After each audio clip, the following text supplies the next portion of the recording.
जय जगन्नाथ सांग माने तो फ्रेंड आज आमे 29 एप्रिल फास्ट शिफ्ट रे जतक भी ओडिया ग्रामर क्वेश्चन आसला से सब डिस्कशन करवा। यह पूर्व मुझे बहुत सारा ओडिया ग्रामर प्रिय क्वेश्चन डिस्कशन करने जदि आपण मैंने देखी ना डिस्क्रिप्शन में प्लेलिस्ट लिंक दे दीजिए चेक करने।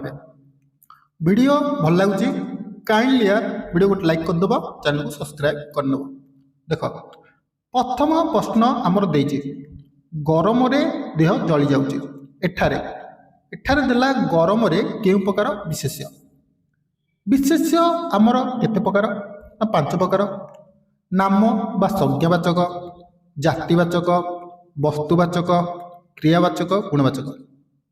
नामवाचक विशेष्य कौन? जे कौन गोटे नाम को बुझाउथिबो।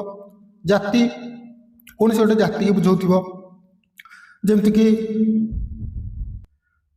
कि गाई, मेंढा, छेली माने गोष्ठी की बुझाउथिबो। माने गोटे गाई की कहना, गोटे मेंढा को कहना, गोटे छेली कहना, मनीष को ये सब जाति। तो गुण कौन से गोटे निर्दिष्ट गुण को बुझाउथिबो। जमती कि एठी देछि गरम रे देह जली जाउछि। एठी जदि देइथांदा देहटा कौन मन रखिबे, देहटा होछि हमर नामवाचक विशेष्य। गरम रे देह गरम रे जली जाउछि, एठी वाक्य उल्टा देछि। तेणु गरमटा कौन हम ना गुणवाचक विशेष्य। पिला माने क्रियावाचक विशेष्य भावती किंतु क्रियावाचक विशेष्य हम ना। तो देखो उल्लेख संधि केमती है, उत लेख सहज क्वेश्चन। तापर सोई पड़ाटा को प्रकार क्रिया। गोटे एग्जांपल दउछि, राम राजू को सोई पड़िबारे साहाय्य कला। देखंतु राम राजू को सोई पड़िबारे साहाय्य कला। सोई पड़िबा, खाई पड़िबा, बसी पड़िबा ए सब मन रखिबे साहाय्यकारी क्रिया। तबरे आ गोटे अछि समापिका क्रिया। समापिका क्रिया कौन? जहा द्वारा वाक्यटी समाप्त होइथाय। मु जाऊ जाऊ बाटरे गली पड़िली, तबे गली पड़टा हम कौन हम समापिका क्रिया हम। तो जाऊ जाऊ एटी देला जाऊ जाऊ कौन हम ना असमापिका क्रिया हम। तो अमिश्र क्रिया केमती कहूँ, गठन होची आमर अमिश्र क्रिया। मिश्र क्रिया गढ़िला ये हम समापिका क्रिया जानिला। तापर निम्न दिया भिन्न शब्द को आछ। एटा आपण पई कमेंट वार करोचे। आपण माने कमेंट कर कहिबे ए कलिकार अर्थ कौन, कोरकर अर्थ कौन, कलिर अर्थ कौन, स्मरर अर्थ कौन। एठी स्मरटा काहेकि अलगा हैला 29 नंबर आपण पई कमेंट वार रहउची। जो माने वीडियो देखुछ दया करी कमेंट करनब, कारण केही कमेंट करूना। तापरे दीप मिंजी मिंजी जळुची। एठारे मिंजी मिंजी कि प्रकार विशेषण देखंतु। प्रथमे देखंतु मिंजी मिंजीटा काहाकु विशेष करछि। जळुची एठी कोन क्रिया को विशेष कला मिंजी मिंजी। तबे एटा कोन हबो क्रिया विशेषण हमर 8 प्रकार। विशेषण विशेष्यर विशेषण, क्रिया विशेषण, परिमाणवाचक विशेषण, पूरणवाचक विशेषण, अवस्थावाचक विशेषण, गुणवाचक विशेषण। सज्जर कौन हम बासी हम। धीरे धीरे पवन बहुची। एठारे जो धीरे धीरे दउची एटा की प्रकार विशेषण देखंतु। पवन होची हमर नामवाचक विशेष्य। धीरे धीरेटा काहाको हमर विशेष करछि देखिले।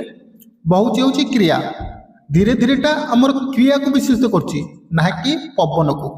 तेणु हबो हमर क्रिया विशेषण। क्रियावाचक विशेषण जा क्रिया विशेषण सेया। तापरे संयुक्त स्वर बा सांध्य स्वर किए एटा म आपन बारंबार मध्ये कहिछि। हमर दुईटी संयुक्त स्वर अछि, गोटे होछि अई, गोटे होछि औ। एई दुईटा को संयुक्त स्वर कह जाय। परीक्षा पचारिबो अईटा हमर केमति तयार हिछि ना अ जुत हसई।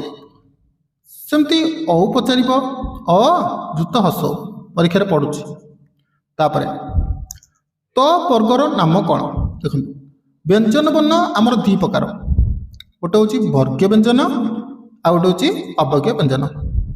वर्ग व्यंजन केतेटा 25टा, अवर्ग व्यंजन 13टा कि 14टा। क्वेश्चन की देखी ବର୍ଗୀୟ ବ୍ୟଞ୍ଜନ ଆମର 5 ଭାଗରେ ବିଭକ୍ତ। ଗୋଟେ ହେଉଛି କ, ଚ, ଟ, ତ, ପ। କଣ୍ଠ୍ୟ, ତାଲବ୍ୟ, ମୂର୍ଧନ୍ୟ, ଦନ୍ତ୍ୟ, ଓଷ୍ଠ। ତଟା କ'ଣ ହେଲା? ଦନ୍ତ୍ୟ ହେଲା। ତାପରେ ଥିଲା ଅନ୍ତଃ ଯୁକ୍ତ ଗତ। ସନ୍ଧି କ'ଣ ହେବ? ଅନ୍ତର୍ଗତ, କିଛି ନାହିଁ। ତାପରେ ଥିଲା ପୋଖରୀ ଶବ୍ଦର ପ୍ରତିଶବ୍ଦ କ'ଣ? ଦେଖ, ପୋଖରୀ ହେବ ସର, ସଲିଳ ସରସିଜ ନଳିନୀ, ଇଏ ହେଉଛି ଆମର ପଦ୍ମର ପ୍ରତିଶବ୍ଦ। ମାଛିକି ମ ନ କହିବା କ'ଣ? ଖୁବ୍ ନିରୀହ ବା ଅତି ଶାନ୍ତ। ତାପରେ ଓଡ଼ିଆ ଭାଷାରେ ବ୍ୟଞ୍ଜନ ବର୍ଣ୍ଣମାନଙ୍କ ମଧ୍ୟରୁ କ ଠାରୁ ମ ପର୍ଯ୍ୟନ୍ତ ଯେଉଁ 25ଟି ବର୍ଣ୍ଣ, ତାକୁ ଆମେ କ'ଣ କହିଥାଉ? ଦେଖନ୍ତୁ, ଆକୁ ତ ଆମେ ବର୍ଗୀୟ ବ୍ୟଞ୍ଜନ କହିଥାଉ, ତା ସହ ଆକୁ ଆମେ ସ୍ପର୍ଶ ବର୍ଣ୍ଣ ମଧ୍ୟ କହିଥାଉ। ତାପରେ ଏଠି ଥିଲା ଉଷ୍ମ ବର୍ଣ୍ଣ। ଉଷ୍ମ ବର୍ଣ୍ଣ ଆମର 4ଟା, ମନେ ରଖିବେ। ଆମର ଯେଉଁ 3ଟା ସ ରହୁଛି, ତାଲବେଶ, ଦନ୍ତ୍ରେଶ, ମୂର୍ଧନ୍ୟଷ ଆଉ ହ, ଏଇ 4ଟିକୁ ଆମର ଉଷ୍ମ ବର୍ଣ୍ଣ କୁହାଯାଏ। ଅନ୍ତସ୍ଥ ବର୍ଣ୍ଣ ପ୍ରତ୍ୟେକ ବର୍ଗର ପଞ୍ଚମ ବର୍ଣ୍ଣ। ଯେମିତିକି କ ବର୍ଗର କିଏ କିଏ? କ, ଖ, ଗ, ଘ, ଙ। ତେବେ ଙ ହେଉଛି ଆମର ଗୋଟେ ଅନ୍ତସ୍ଥ ବର୍ଣ୍ଣ। ସେହିପରି ଚ, ଛ, ଜ, ଛ, ନ୍ୟ। ନ୍ୟ ହେଉଛି ଆମର ଅନ୍ତସ୍ଥ ବର୍ଣ୍ଣ। ଏହିପରି ପ୍ରତ୍ୟେକ ବର୍ଗର ପଞ୍ଚମ ବର୍ଣ୍ଣକୁ ଆମେ କ'ଣ କହିଥାଉ? ଅନ୍ତସ୍ଥ ବର୍ଣ୍ଣ। ଆଉ ଅଯୋଗବାହ ବର୍ଣ୍ଣ, ଯେଉଁ ବର୍ଣ୍ଣ ନିଜେ ଉଚ୍ଚାରିତ ହୋଇପାରେ ନାହିଁ, ଅନ୍ୟ ବର୍ଣ୍ଣର ସାହାଯ୍ୟ ନ ନେଇ ଯେଉଁ ବର୍ଣ୍ଣ ଉଚ୍ଚାରିତ ହୋଇପାରେ ନାହିଁ, ଯେମିତିକି ଆମର ଅନୁସାର, ଚନ୍ଦ୍ରବିନ୍ଦୁ, ବିସର୍ଗ, ଏହି 3ଟାକୁ ଆମର ଅଯୋଗବାହ ବର୍ଣ୍ଣ କୁହାଯାଏ।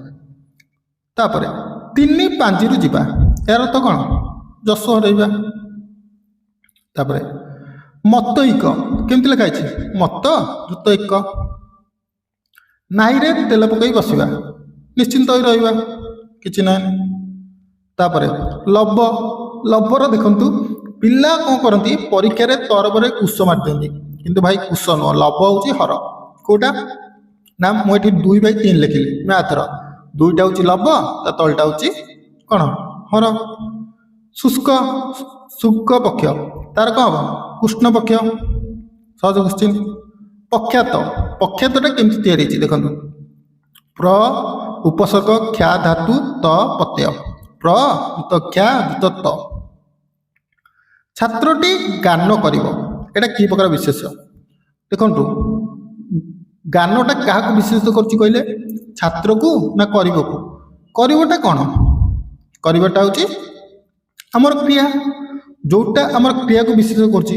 ଗାନଟା କ'ଣ? କ୍ରିୟାକୁ ବିଶେଷ କରୁଛି, ତେଣୁ କ୍ରିୟାବାଚକ ବିଶେଷ। ତାପରେ ଉପକୃତ ଅନ୍ନ କ'ଣ? ଉପକରଣ, ଉପସର୍ଗ କୋଶ୍ଚିନ୍। ତାପରେ ପରାଭବ, ପରାଭବ କେମିତି ଲେଖାଯାଇଛି? ପରା ଯୁକ୍ତ ଭୂ ଯୁକ୍ତ ଅ। ତାପରେ ବିପଦଗ୍ରସ୍ତ ଲୋକଙ୍କୁ ସାହାଯ୍ୟ ନକରି ଡ୍ୟାସ୍ ଚାଲିଯିବା ଠିକ୍ ନୁହେଁ। ବାଟ ଭାଙ୍ଗି, ବାଟ ଭାଙ୍ଗିର ଅର୍ଥ କ'ଣ? ନା ନିଜ ସୁବିଧା ଦେଖିବା, ମାନେ ବିପଦରେ ପଡ଼ିଥିବା ଲୋକଙ୍କୁ ସାହାଯ୍ୟ ନକରି ନିଜ ସୁବିଧାରେ ଚାଲିଯିବା ଠିକ୍ ନୁହଁ। ତାପରେ ଦେଖନ୍ତୁ, ଏଠି ଅଛି ଗୋଟେ କୁହୁଡ଼ି ପହଁରିବା। କୁହୁଡ଼ି ପହଁରିବାର ଅର୍ଥ ହେଉଛି ବୃଥା ପରିଶ୍ରମ କରିବା, ହେଲା। ତାପରେ ଦେଖନ୍ତୁ, କୁଞ୍ଚରୁ କୁଞ୍ଚିବା, ଏଇଟା କି ପ୍ରକାର କ୍ରିୟା? ନାମଧାତୁ କ୍ରିୟା କାହାକୁ କୁହାଯାଏ? ମନେ ରଖନ୍ତୁ, ନାମଧାତୁ କ୍ରିୟା ମୁଖ୍ୟତଃ ଆମର ବିଶେଷ୍ୟ ଓ ବିଶେଷଣକୁ ନେଇ ଯେଉଁ କ୍ରିୟା ଗଠିତ ହୋଇଥାଏ, ତାକୁ ଆମେ ନାମଧାତୁ କ୍ରିୟା କହିଥାଉ। ଯେମିତିକି ଗୋଟେ ଏକ୍ଜାମ୍ପଲ୍ ଦେଉଛି, ହାତ, ହାତ ଆମର ବିଶେଷ୍ୟ, ତାର କ'ଣ ହେବ? ନା ହାତେଇବା। ଗୋଡ଼, ସେପରି ଗୋଡ଼େଇବା। ସେପରି କୁଞ୍ଚ, କୁଞ୍ଚ ହେଉଛି ଗୋଟେ ଧାତୁ, କୁଞ୍ଚରୁ ହେଲା କୁଞ୍ଚିବା, ନାମଧାତୁ କ୍ରିୟା। ଆଉ ସମୟପେକ୍ଷ କ୍ରିୟା କ'ଣ? ଯାହାଦ୍ୱାରା ବାକ୍ୟ ସମାପ୍ତ ହୋଇଥାଏ। ଅସମୟପେକ୍ଷ କ୍ରିୟା କ'ଣ? ଯାହାଦ୍ୱାରା ବାକ୍ୟ ସମାପ୍ତ ହୋଇନଥାଏ। ପ୍ରେରଣାତ୍ମକ କ୍ରିୟା କ'ଣ? ନା ନିଜେ କାମ ନ କରି ଅନ୍ୟ ଦ୍ୱାରା କରନ୍ତି। ଶିକ୍ଷକ ଛାତ୍ର ଦ୍ୱାରା ମୂର୍ତ୍ତି ଗଢ଼େଇଲେ, ତାହେଲେ ଏଠି ପ୍ରେରଣାତ୍ମକ କ୍ରିୟା କିଏ ହେବ? ଶିକ୍ଷକ ହେବ, କାରଣ ଶିକ୍ଷକ ନିଜେ କାମ କରୁନାହାନ୍ତି, ଛାତ୍ର ଦ୍ୱାରା ହିଁ କାମ କରାଉଛନ୍ତି। ପଣ୍ଡିତ ଲୋକ ମାଙ୍କଡ଼ ମାଇଲେ ଦୋଷ ନାହିଁ, ବହୁତ ସହଜ କୋଶ୍ଚିନ୍। ବଡ଼ ବା ବିଜ୍ଞ ଲୋକ ପିଲାର ଦୋଷ ନ ଧରିବା। ତ ଫ୍ରେଣ୍ଡ, ଇଏ ଥିଲା ଆମର 29 ଏପ୍ରିଲ ଫାର୍ଷ୍ଟ ସିଫ୍ଟରେ ଯେତକ ବି ଓଡ଼ିଆ ଗ୍ରାମାର କୋଶ୍ଚିନ୍ ଆସିଥିଲା ମୁଁ ଡିସ୍କସନ୍ କଲି। ଭାବୁଛି ଆପଣ ସମସ୍ତଙ୍କର ତ 22+ ଥିବ। ଦୟାକରି କେତେ କ'ଣ ମାର୍କ ରହୁଛି କମେଣ୍ଟ କରିବେ। ଭିଡ଼ିଓ ଭଲ ଲାଗୁଛି ଲାଇକ୍ କରିନେବ।